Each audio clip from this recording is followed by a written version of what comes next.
Assalamualaikum warahmatullahi wabarakatuh.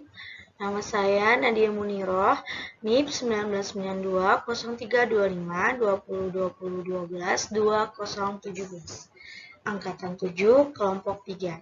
Hari ini saya akan mempresentasikan hasil analisis isu saya yang masalahnya dianalisis melalui Fishbone dan kemudian solusinya didapat melalui metode SWOT. Judul daripada presentasi saya hari ini adalah memfasilitasi belajar dalam jaringan daring untuk antisipasi sebaran COVID-19.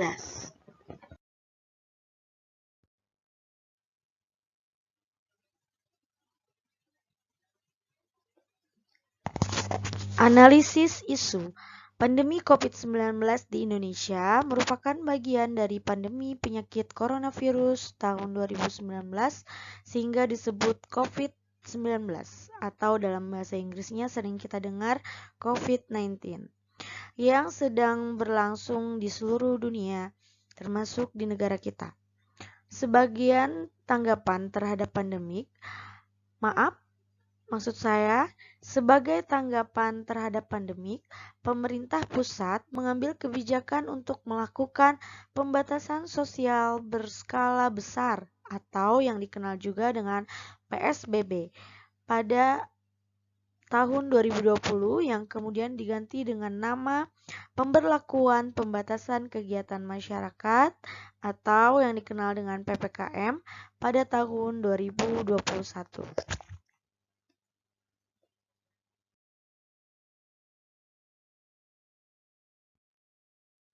Melanjutkan slide sebelumnya, keputusan pemerintah yang mendadak dengan memindahkan proses pembelajaran dari sekolah atau madrasah menjadi di rumah membuat kita harus menganalisa apakah kita dapat menyesuaikan diri dengan era baru dalam belajar mengajar karena ada beberapa hal yang menjadi alasannya. Yang pertama adalah penguasaan teknologi masih rendah, baik guru maupun siswa, serta bagian dari warga sekolah lainnya. 2. Keterbatasan sarana dan prasarana penunjang pembelajaran daring. 3. Jaringan internet. Berdasarkan proses scanning, maka ditemui beberapa permasalahan sebagai berikut. Yang pertama, penguasaan teknologi yang masih rendah. Sumber isu, pelayanan publik, penyebab. Guru generasi X lahir tahun 1980 ke bawah. Penggunaan teknologi belum begitu masif. Yang kedua, permasalahan, keterbatasan sarana dan prasarana penunjang pembelajaran daring. Sumber isu pelayanan publik, penyebab perangkat teknologi penunjang masih kurang. Masalah ketiga adalah jaringan internet. Bersumber dari pelayanan publik, isunya bersumber dari pelayanan publik. Hal yang menyebabkan adalah kurang meratanya akses internet di setiap sekolah. Yang kedua, akses jaringan internet yang tidak stabil. Kemudian, masalah terakhir, siswa belum memiliki penunjang pembelajaran daring. Sumber isu pelayanan publik. Penyebab, kesiapan orang tua untuk menambah biaya pemasangan internet di rumah atau membeli kuota internet masih rendah. Kemudian, yang kedua, orang tua belum bisa membelikan handphone, laptop untuk pembelajaran daring. Uji menggunakan metode APKL. Seperti yang kita ketahui, APKL merupakan akronim dari A. Aktual, P. Problematik, K. Kekhalayakan, dan L. Layak. Untuk isu ini, seperti yang kita lihat di tabel bersama-sama, maka isu ini sudah memenuhi kriteria APKL-nya. Begitu. Baiklah, pada slide ini kita melihat analisis isu menggunakan metode Fishbone. Seperti di slide terlihat ada 2 buah kolom yang berisikan penyebab dan akibat. Nah, di kolom penyebab ini, isu dianalisis secara rinci melalui metode Fishbone, sehingga bisa menelurkan akibat dari isu ini. Jadi akibat dari isu menurut analisis menggunakan metode Fishbone adalah belum siapnya belajar daring. Saya ulangi, belum siapnya belajar dalam jaringan atau daring pada masa pandemi COVID-19 gitu.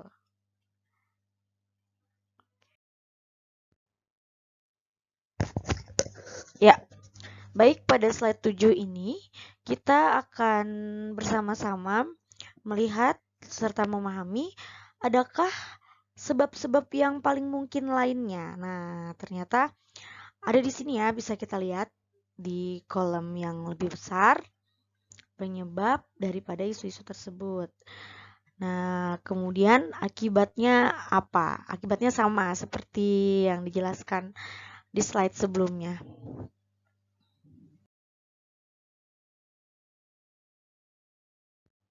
Oke, setelah kita menganalisis isu atau masalah hingga ke akar-akarnya menggunakan metode APKL dan Fishbone, sekarang kita sampai kepada bagaimana caranya kita menemukan solusi atas isu-isu atau masalah tersebut.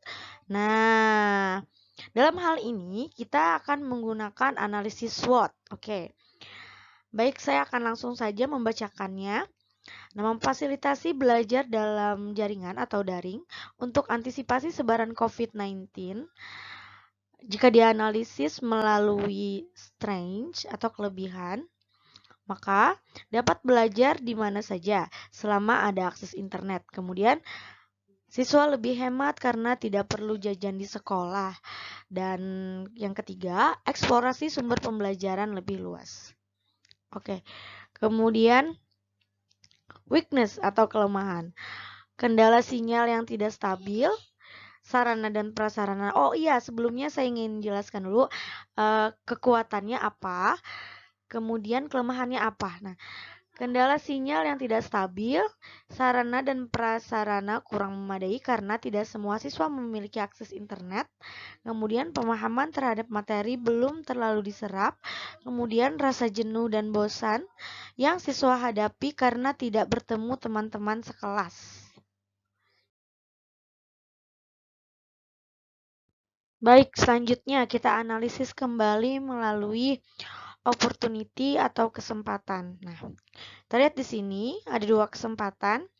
Jadi kita bisa mengembangkan model pembelajaran menggunakan teknologi yang menarik bagi siswa, kemudian mengenalkan dan mendidik siswa menggunakan internet dengan bijak sesuai kebutuhannya. Nah, kemudian yang T yang terakhir, ketika ada kesempatan mungkin ada ancaman gitu kan kali ya. Jadi threat atau ancamannya adalah ancaman virus yang terdapat dalam internet seperti spyware, doxing, malware, dan lain-lain yang bisa menyebabkan pencurian data pribadi di komputer, laptop, atau handphone. Nah, yang terakhir, tidak bisa membatasi akses internet yang boleh digunakan siswa bila tanpa pengawasan. Terkadang kan ketika dia sudah memegang handphone untuk belajar daring, setelah istirahat mereka tidak meletakkan kembali ponselnya, tapi melanjutkan dengan main game hingga kecanduan seperti itu.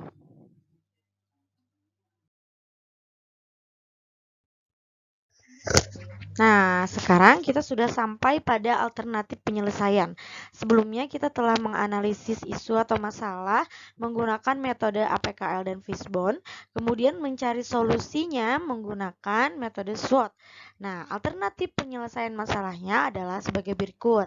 Melakukan pembelajaran dengan menggunakan metode PBL atau Project Based Learning agar lebih mampu mengembangkan kreativitas siswa dalam mengeksplorasi kemampuannya pada saat pembelajaran jarak jauh.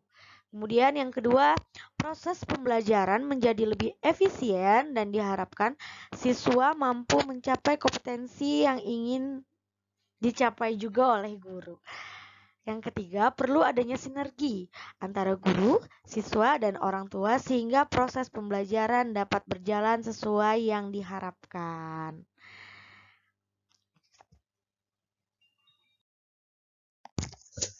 Baik, sekian presentasi dari saya. Saya ucapkan terima kasih atas perhatian semua.